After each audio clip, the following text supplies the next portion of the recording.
بنو عراش قبیلے کا ایک شخص آیا نبی کریم کی بارگاہ میں.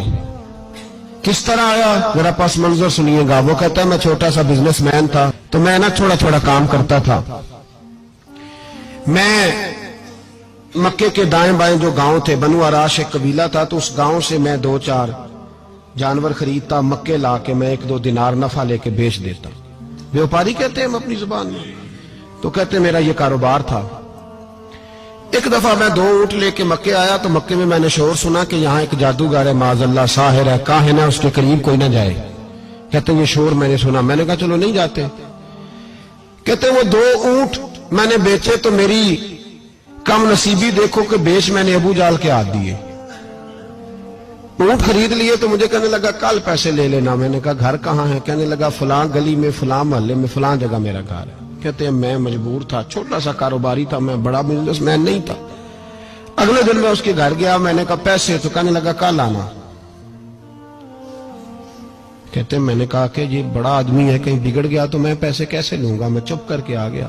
2 راتیں مجھے چوک میں سوتے ہوئے ہو گئی. نہ تو میرا کوئی رشتہ دار تھا، نہ کوئی زمانہ تھا ہوٹلوں کا، مجبوری تھی. تیسرے دن میں پھر گیا تو میں نے کہا پیسے؟ کہنے لگا کل آنا. تو میں نے کہا یار میرا یہاں کوئی بھی نہیں، میں سڑک پہ سوتا ہوں، مہربانی کر میرے پیسے دے. اور میں اتنا بڑا آدمی بھی نہیں، ہو سکتا ہے میرے پاس کرایہ بھی نہ ہو، میرے پیسے دے میں جاؤں. کہتے ذرا دبا کے بات کی تو کہنے لگا چل دوڑ جا، جہاں سے ملتے ہیں لے لے. یہ تاجر جب ڈوبتے ہیں تو یہ خودکشیاں کرتے ہیں، اس لیے کہ جس آدمی کی اصل زر ڈوب جائے وہ کدھر جائے گا بیچارہ. کہتے میں وہاں سے پلٹا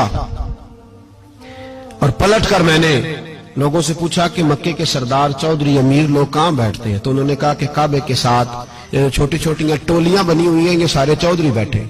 کہتے میں جا کے ایک ٹولی کے بیچ کھڑا ہوا، اس میں ابو لہب، ابو سفیان، عتبہ، عتیبہ، شیبہ سارے بیٹھے تھے، بڑے بڑے سردار. میں نے ان سے کہا کہ بھائی چودھریو میری تھوڑی مدد کراؤ. ایک آدمی کو پیسے دیے ہیں، مال دیا ہے، وہ پیسے نہیں دے رہا، میں مجبور ہوں، پردیسی ہوں، غریب ہوں، میری مدد ہو جائے. تو کہتے وہ عتبہ بول کے کہنے لگا کون ہے جو تیرے پیسے دبا گئے؟ اتنی ضرورت کسی کی؟ ہمارے ہوتے ہوئے نام لے. تو کہتے میں نے کہا کہ ابو جال نام ہے اس کا. کہتے گردنیں جھوک گئیں. کہنے لگے تو بڑے گنڈے کے پاس پھنس گئے، وہ تو سردار ہے سارے گنڈوں کا، وہ تو نہیں ملتے پیسے، مشکل ہے. کہتے میں کانپنے لگا کہ میرے پیروں تو زمین نکل گئی، یار پیسے نہیں ملیں گے تو میں تو گھر نہیں جا پاتا، کرایہ بھی نہیں. کہتے عتیبہ نے مذاق کیا، سامنے خانہ کعبہ کے ساتھ ٹیک لگا کے رسول پاک تشریف فرما تھے. معاذ اللہ ثم معاذ اللہ، نقل کفر نہ باشد. اس نے مذاق کیا، کہنے لگا وہ جو بندہ بیٹھا ہے نا وہ تیرا مسئلہ حل کر سکتا ہے. کہتے اس نے مذاق کیا، باقی تالی لگا کے ہنسنے لگے. مجھے سمجھ نہ آئی، بھیجتے بھی ہیں، مذاق بھی اڑاتے، پر ڈوبتے کو تنکے کا سہارا میں چلا گیا. اللہ کے رسول وظیفہ پڑھ رہے تھے تو میں ڈرتے ڈرتے کہ میرا کہیں یہ سہارا بھی نہ چلا جائے، میں ڈرتے ڈرتے پیچھے بیٹھ گیا کہ حضور فارغ ہوتے ہیں. تو غریب آدمی ڈرتا ہے نا چودھری صاحب بگڑ نہ جائیں. تو اسی پس منظر میں ڈر رہا ہوں کہ کہیں کوئی بات نہ ہو جائے. فارغ ہوتے ہیں تو بات کرتا ہوں لیکن قربان جاؤں. ابھی میں بیٹھا ہی تھا، میرے نبی نے رخ میری طرف پھیر لیا. کہتے میں پردیسی تھا، میرا کوئی اپنا نہیں تھا. 2 جملے نبی پاک نے کہے اور مجھے یوں لگا کہ بچھڑی ہوئی ماں مجھے مل گئی ہے.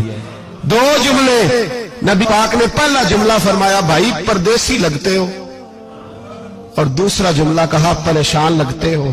کہتے ہیں میرے آنسو یوں نکلے جیسے نہریں بہتی ہیں. میں نے کہا محبوبہ میں تجھے جانتا تو نہیں، پر پردیس میں لٹ گیا ہوں. انشاءاللہ پردیسی کوئی بھی نہ تھی وے کخ جنا تو پارے.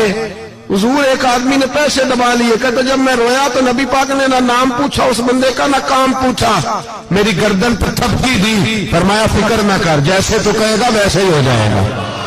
کام بھی نہیں پوچھا، نام بھی نہیں پوچھا. حضور نے بازو تھاما، گھر لائے اور حضور نے ٹوٹی ہوئی چٹائی پہ بٹھایا. اور اللہ کا لاڈلا نبی اپنے مقدس